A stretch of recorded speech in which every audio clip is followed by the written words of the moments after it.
Hey, Simon. You know what time it is? Story time with Nonna. And look who I brought with me today. Do you remember his name? What's his name? Alan! Because this is Alan's big, scary teeth. He's so scary. By Jarvis. Alan would start each day polishing his scales, sharpening his nails, and brushing each of his big scary teeth for at least 10 minutes at a time. And after practicing his frightening faces in the mirror, he'd sneak into the jungle for his morning round of scaring. Alan went, snap, snap! And grr, grr. He said things like, I'm big, scary Alan, fear my razor-sharp teeth. He made the frogs leap off their lily pads, the monkeys rumble from the trees, and the parrots screech in terrible terror. Snap, snap, grr, eek, ah, squawk. Wah-ha-ha! I love being scary, said Alan. After a long day of scaring the jungle animals, Alan would head back home to the swamp, relax, finish the crossword in the Jungle Times, and take out his false teeth.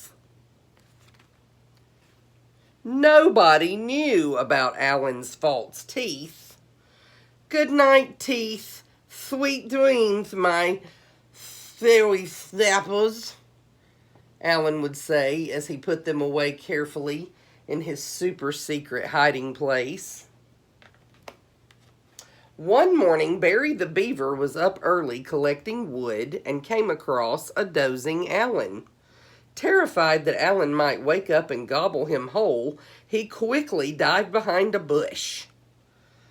Whew, that was close, thought Barry, just as a set of false teeth fell out of a bush with a very familiar snap, snap. When Alan awoke, his teeth were gone. My teeth, my teeth, where are my teeth? What could he do? Maybe no one would notice. Could he still be scary without them? He decided to head into the jungle as usual. He made the frogs leap off their lily pads, the monkeys tumble from the trees, and the parrots screech with laughter. Alan just wasn't very scary without his teeth. Snap, snap, ghoul.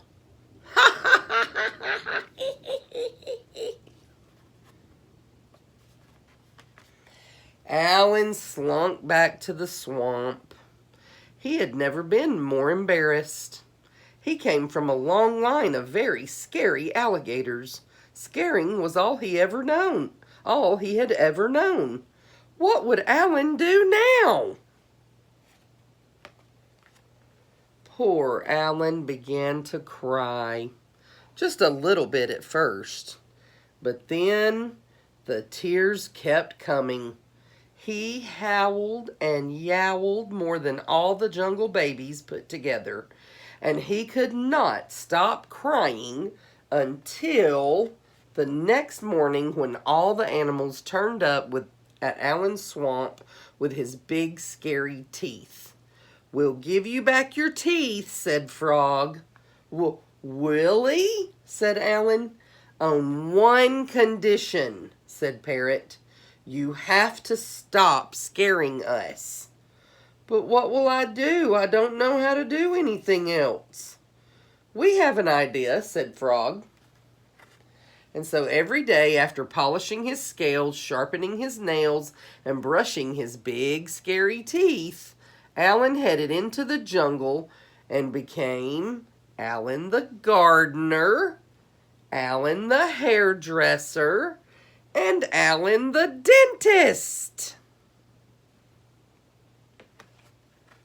But every night he became Alan the big scary storyteller, thrilling the jungle animals with his terrifying tales. Whoa, I love being scary, said Alan. And sometimes he even let Barry borrow his teeth. Grrr. The end. I love you.